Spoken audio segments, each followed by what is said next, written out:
Bwana, kwenye upande wa mabeberu wenzetu, leo nakuletea kodi moja ambayo usiyoijua kuhusu issue za union za filamu barani Ulaya zinatoa faida vipi kwa watengeneza filamu. Faida kuu za union za filamu kwa wenzetu mabeberu, faida ya kwanza kabisa ni ulinzi wa kazi na mishahara. Union huweka viwango vya mishahara ya chini kwa waigizaji, waandishi, ma-DOP na kadhalika. Mfano wa writer, waandishi kule Amerika, shirika lao linaitwa Guild of America WGA imeweka kiwango cha chini cha takriban $79,432 kwa screenplay mpya ambaye anaingia katika chama chao. Ukiwa mpya kabisa, iko ndio kiwango chako cha chini, yani kiwango cha chini $79,432. Hii inalinda watengenezaji wa filamu dhidi ya malipo duni na unyonyaji.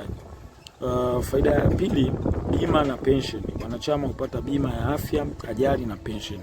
Hii ni muhimu kwa sekta yenye kazi zisizokuwa za kudumu na miradi ya muda mfupi.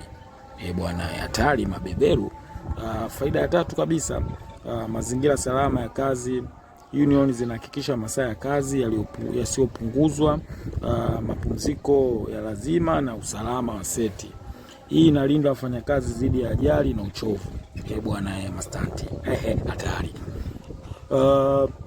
Faida ya nne, nguvu ya pamoja na utetezi. Union zinawakilisha wanachama katika mazungumzo ya mikataba na makampuni makubwa. Zinalinda maslahi ya wanachama kushirikiana kwa kutetea haki zao. Bwana.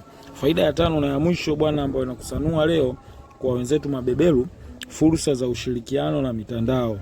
Kwa mwanachama wa union hufungua milango na ushirikiano wa kimataifa na miradi ya pamoja ya Ulaya, ambako kupitia European Creativity Program inasaidia filamu kwa ufadhili na ushirikiano wa mipaka.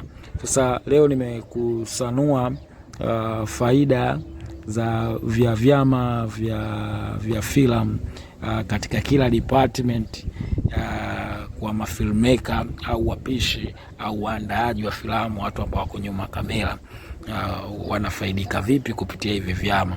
Je, swali la kujiuliza, katika taifa lako, je, kuna vyama hivi? Je, kama kuna vyama hivi vinasaidia vipi, au unashauri vipi, au umejiunga katika vyama hivi? Kwa sababu unaweza ukalalamika afu unaweza ukakuta hujajiunga katika vyama hivi. Jiunge upate faida zaidi.